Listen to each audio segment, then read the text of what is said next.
बर. मी बापूराव राजे जाधव, माजी संचालक, बाजार समिती, जालना.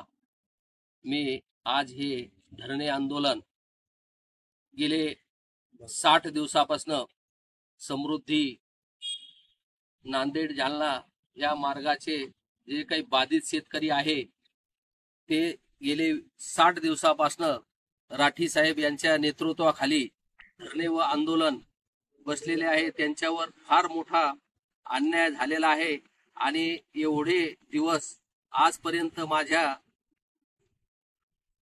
आठवणीत कुठलंही धरणे आंदोलन हे एवढ्या दिवस टिकलेलं नसून शासन याकडे मुद्दाम होऊन टाळाटाळ करत आहे. कारण शेतकऱ्याला कोणीच वाली राहिलेला नाही. या आंदोलनाचे नेतृत्व करणारे राठीजी यांना फार अनुभव आहे आणि त्यांनी जो शेतकऱ्यासाठी उठाव केलेला आहे याकडे शासनाने खरोखर लक्ष देण्याची गरज आहे.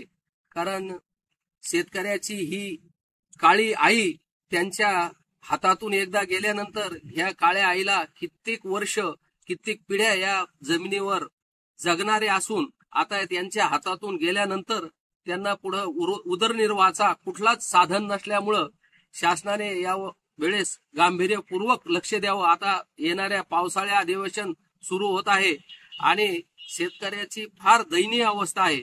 तरी पण शासनाने याकडे या अधिवेशनात लक्ष वेधावे. स्थानिक पुढाऱ्यांनी याकडे खरं म्हणजे भाऊ यावेळेस भाऊनं सुद्धा भेट दिलेली आहे, खासदार साहेब सुद्धा भेट देऊन गेलेले आहेत आणि भाऊ नक्कीच ह्या अधिवेशनात याच्यासाठी 100% भाग घेतील असं मी विनंती पूर्वक बोलतो.